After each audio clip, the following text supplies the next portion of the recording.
What's up, everybody? Welcome back to the Dave Show. Today, we're going to be diving right into part two of our disaster survival in the suburbs series. And I think it's going to be a pretty, relevant topic today, given what's been going on in the world the last few weeks. So, today, in part two, first of all, part one, we discussed natural disasters, both weather, man-made type of events, like what happened with that train explosion in Ohio, hurricanes, that kind of stuff. And a lot of the information in that video is going to be your base and your building blocks to survive all of these scenarios or be better prepared for all these scenarios. So if you haven't seen that video, go back and watch it. I'll try and leave a link to it, but I don't know how to do it, so I got to find out. So you might see a link, you might not, but if you just go back a few videos, it's there. Anyways, so let's jump right into it. Today we're going to cover things like wars with foreign powers, economic collapse, civil unrest that results from those things, and potentially even civil war type of thing. I think that's probably the least likely given the current, well, you tell me, I don't know. There's a lot of people that aren't happy right now. But I think we should start with economic collapse. So obviously, unless you've been under a rock for the last 5 years, the economy has not been great. Your money is not going as far as it used to. We've been battling rampant inflation. We've had a lot of new people come into this country unchecked, unvetted, and they're also putting additional strain on our systems. So the bottom line is people are stressed out, people are more poor, and they're struggling. So that's in the current environment. And now all these tariffs have kicked in. So this isn't going to be a video about the tariffs, but this is just going to be a quick touch on how the stock market has been very volatile since the, I guess you could say, implication or since Trump put the tariffs in place. Now the stock market went way down. Now it's going way back up. I mean, personally, I don't really pay attention to the stock market too much because I think it's all kind of fake garbage anyways. But I think there is potential for some serious economic collapse in the housing market. The only thing saving the housing market right now is that we do have a supply problem. So the demand is still exceeding supply, but home prices are extremely inflated and interest rates aren't great. So you might be looking at a 2008 style scenario, but even worse, in my humble opinion. I think the most likely things that are going to happen in the next couple months is I think that we may see some severe recession or even a depression type of economic collapse disaster thing. And then I could see this administration or the government getting us into war with Iran in order to try and pull us out of that. Or we may go right into war with Iran because they've been artificially inflating the numbers to pretend that we haven't been in a recession for the last 5 years. If you can't get the gist of it, I think we're going to go to war with Iran. That's my personal opinion, but that's just kind of how I see things going. So in terms of economic collapse, I wouldn't even say saving money, because I think you should be investing your money. I think you should be investing your money in things like silver rounds, 1 ounce silver rounds. I think you should be investing in any additional food and water storage that you possibly can. I think you should invest in having additional medical supplies on hand. Think of all the things that were hard to get back in 2020. So like toilet paper, hand sanitizer, stuff like that's good to have too. So I would just take a minute, kind of look what you have and think, okay, if the economy nosedived and all these people lost their jobs and there's going to be scarcity of goods and resources, that kind of is going to be a theme throughout this video. But I would take a look at your stuff, see what you have, and see areas that you could improve without going nuts. Because like I said, I know money's tight for a lot of people, myself included, but if you can get a little bit extra case of water, a couple extra cans of food, stuff like that, I think now's a good time to do it. I think it's always a good time to do it, but things like that that you can have stored away in case you lose your job or in case your money's worthless soon. It's just going to kind of help you get by. So I don't even want to reference things that happened in the Great Depression in the 30s because I think as a society and as a country, we are way less self-sufficient than those people were back then, and we are way more soft in general. I don't think people today are willing to endure hardships in the same manner. I don't think that they have the mental capacity for it in general, right? I know some people do. And I like to think that I'm training myself to have that type of mindset as well. And actually, if there's anything that you guys do to help, mentally be ready to deal with some potential challenges and a bumpy road ahead, post that down below in the comments because I'd be very interested to hear what you have to say on that.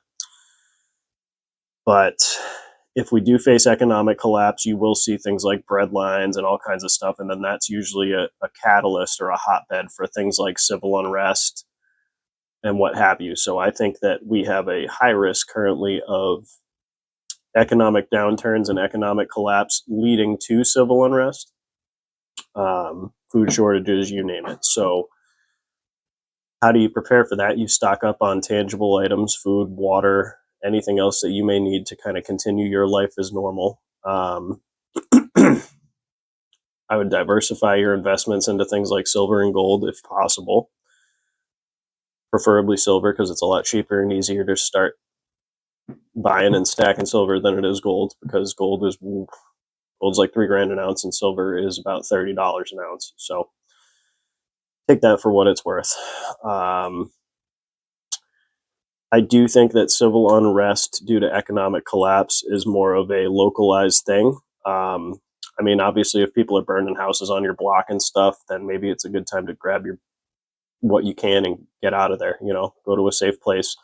Kind of a similar discussion to bugging out in case of a natural disaster. I would make plans if you have any relatives that live rural, things like that. And especially if you live in a city where there's a history of civil unrest, it's a good idea to have those plans in place, kind of look at early warning indicators and get out of there before the problem finds you.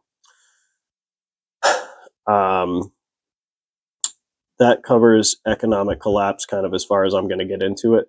But just, I would say, diversify your investments. If the stock market crashes and your 401k is in the stock market and all that other stuff, maybe look into investing it somewhere else or pulling it out temporarily. And again, if your money is worthless, your goods are not going to be worthless. They're going to be worth even more. Things like food, water, clothing, you name it. Think of anything that you rely on in your daily life. Once people are no longer able to afford those things, think about how much value they will have.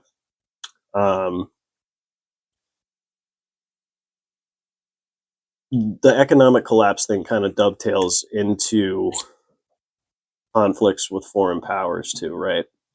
So I know, I'm not sure if anyone's heard this before, but when you talk about countries shifting to a wartime style of economy, they're going to shift and focus production to the needs of the people that are fighting in that conflict, our troops, you name it. Look at World War II, for example. Big difference, though, between now and World War II is that we don't really have domestic manufacturing capabilities on the same level that we did back then. So I'm not really sure what that's going to look like. And if you grew up through the last, me personally, like I was a kid when September 11th happened. I watched everything that went on the news and everything else with the global war on terror for the last 20 years. And, shocker, now we're talking about going to war in the Middle East again. I do not think that if we go to war with Iran, it will look anything like what Iraq and Afghanistan looked like.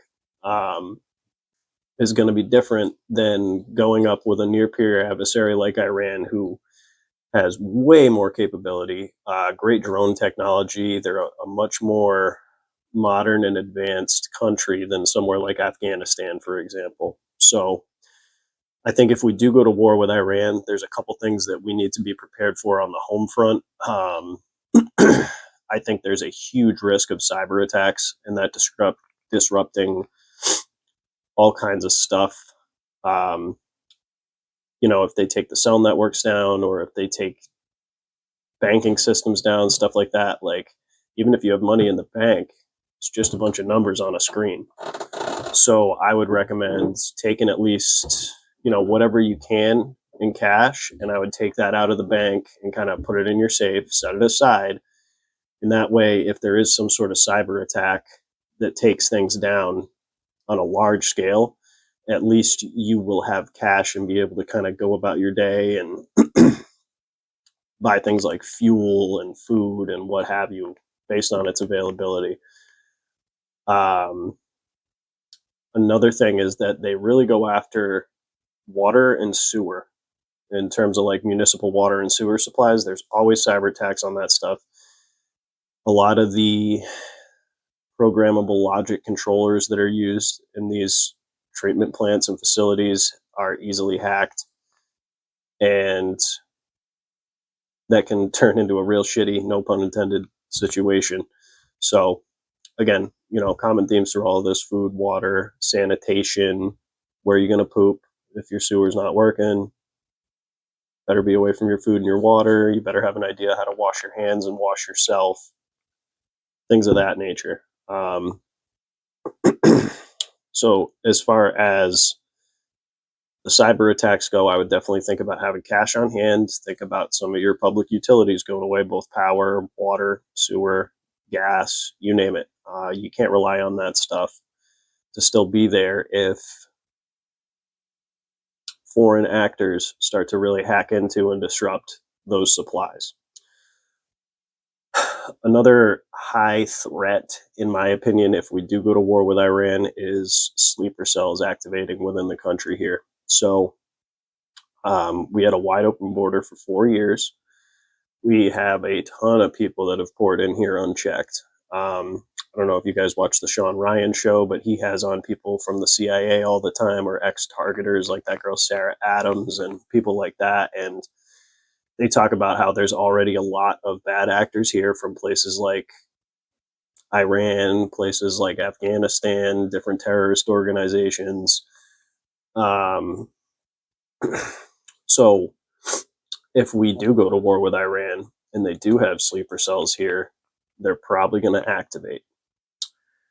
And now, what does that mean for you? That means you need to be, in my opinion, I'm not telling you to stop living your life, but maybe it's not the best idea to go to a large public event if a war like this pops off. Um, Maybe not a great idea. If you are in crowded public places and you have the ability to legally carry a concealed firearm to protect yourself, I would highly recommend doing that. I would also highly recommend learning how to use things like this. Stop the bleed stuff. This is a Cat Gen 7 tourniquet. This will cover 50% of your massive bleeding scenarios. The other 50% to junctional areas and the pleural space, you're going to need stuff like compressed gauze, chest seals, and know how to use that stuff as well. If you want a good place to start, go check out Refuge Medical. They have a ton of different kits. They do online webinars on how to use the stuff that's in their kits, and it's relatively affordable, made in America, and it's warranted for life. Great people over there. But self-defense, medical, be prepared for cyber attacks. Like I said, those kind of things, I think there's a high likelihood of happening. The other thing, too, is if you look at what happened in Israel on October 7th, a handgun is not going to be enough to stop that style of attack if they're going through your neighborhood. So it may be a good time to have some sort of long gun, too, an AR, a shotgun, and know how to use it. If you don't, make friends with a neighbor that does, or find people that do. And if you have the time and the money, buy something like a shotgun or an AR, sign up for a class, buy some ammo, buy some magazines, buy something that can hold those, and learn how to use them. anyways, um, other things that I think may happen in a conflict with a near peer, besides like the cyber attacks that I touched on, the sleeper cells that I touched on, you are going to see shortages of certain things. Like if you look again, I'm going to reference World War II a few times here, but it's relevant. So I know, like in World War II, women couldn't get pantyhose because that was all being used to manufacture parachutes. I know they stopped making pennies with copper. They switched to, I think, silver to make pennies back in the day because they needed copper for a lot of the different like tanks and ships and planes and stuff that they were making. Um, so I would plan on, or I would expect to see shortages in some of those areas as well. Another thing to note is that during World War II, when we shifted to our wartime economy, it's actually what pulled us out of the Depression. A lot of people's jobs may go away, and then the government may give them a new job. So if you're not in the army and out there serving and you don't get drafted if there's a draft, you should really think about the fact that the government may nicely ask you, without an option for you to say no, to start working in a factory producing whatever it is they need you to produce. Especially if the economy is not doing great when this kicks off. Now the government's going to say, okay, we need 30,000 people. We're going to hire you. We're going to pay you a wage to come in and start making whatever it is that we need you to make for the war front, right? That's exactly what happened in World War II. I would not be surprised if it happened again. However, I think it would take longer to spin up some sort of huge domestic manufacturing base when none currently really exists. But I would not be surprised if, I wouldn't say you get conscripted into a work camp. I don't think we're at that type of authoritarian levels. I mean, there's a possibility, but I think that even if we go to war and it's a hot and heavy conflict with someone like Iran, and they may have allies involved as well, you should plan for your life to change in some ways and not change in others. You will see shortages. You may have to go work in some sort of production job for the government to support the war effort without really being given a choice. And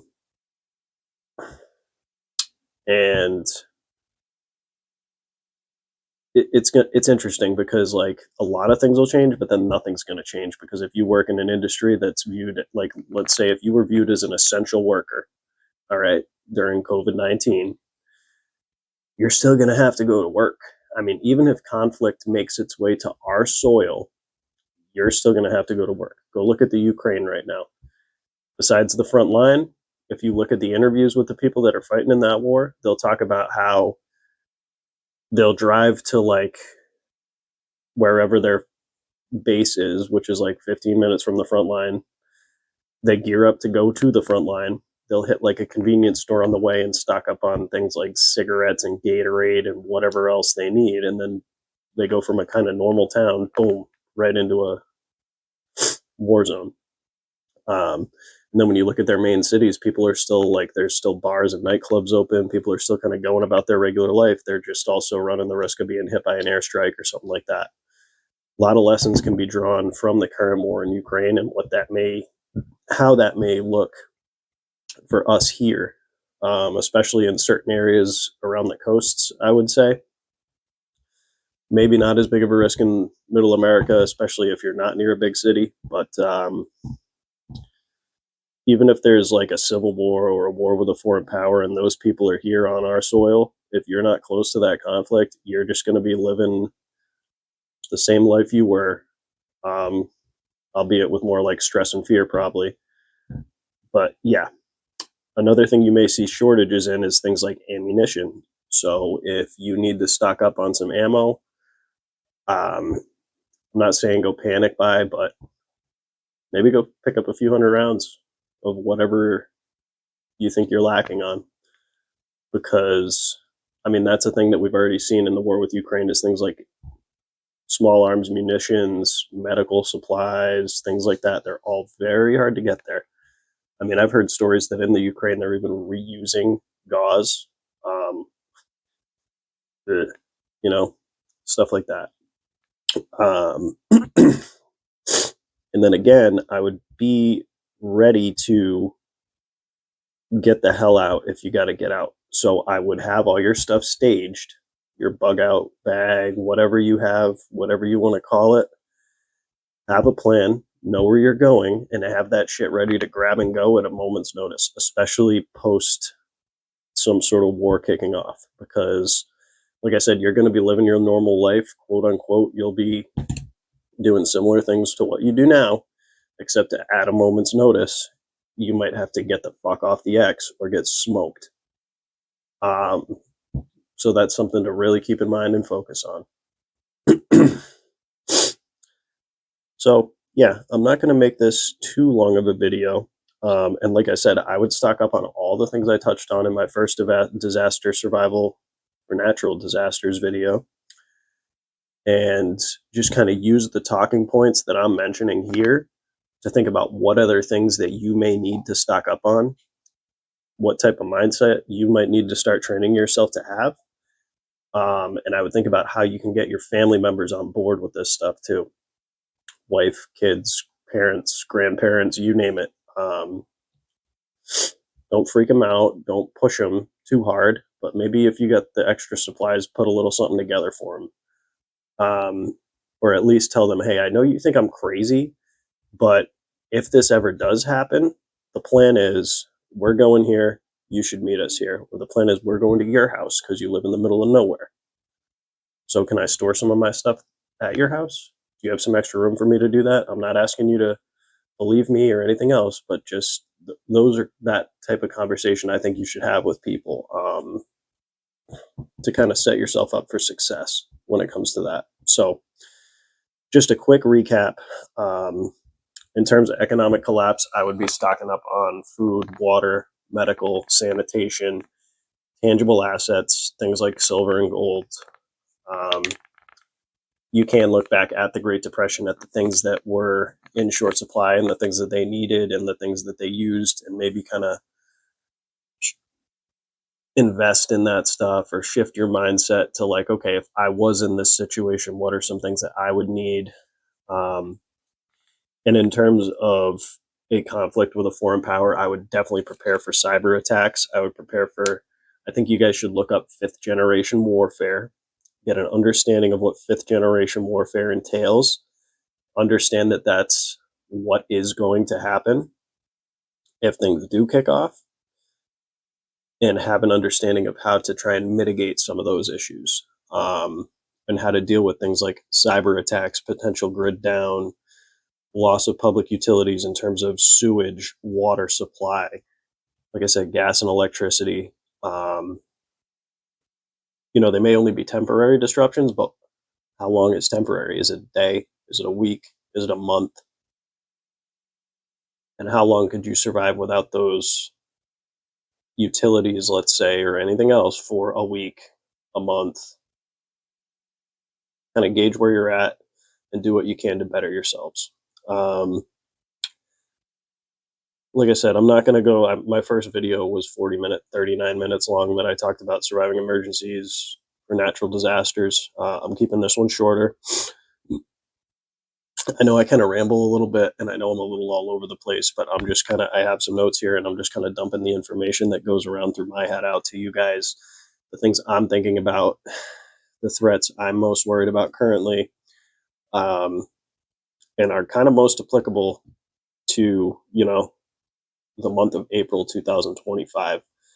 I think our biggest risks right now are both economic, and also I think there's a good chance, man, that we're going to end up in some sort of war with Iran. And I'm not trying to be like all doom and gloom or instilling fear in you guys, but to me, the writing's on the wall. It's pretty apparent. Um, and put this in context, right? When the Trump administration came in, they halted all foreign military aid to every country except for who? Israel. Okay. Israel is our biggest ally, right? Trump loves Netanyahu. Who is Israel's biggest enemy? Iran. Who put a hit out on Trump before he was even president again? Iran. Who is supplying a lot of the stuff to Russia and Ukraine? Iran. Who has been shooting at US ships and shutting down shipping lanes in the Middle East through their proxy groups? Iran. So, and we're putting B-52s on this island called, I think it's called Diego Garcia or something. Like, we're posturing to, like, we're both kind of saying, hey, FAFO. And I think that that rubber may hit the road here within the next couple weeks. I hope I'm wrong. I really hope I'm wrong. But I'm leaning more towards that happening than not. So let me know your thoughts down below. I never say it at the beginning, and most people don't make it to the end, but don't forget to like, comment, subscribe, share this video, and keep doing the things, guys.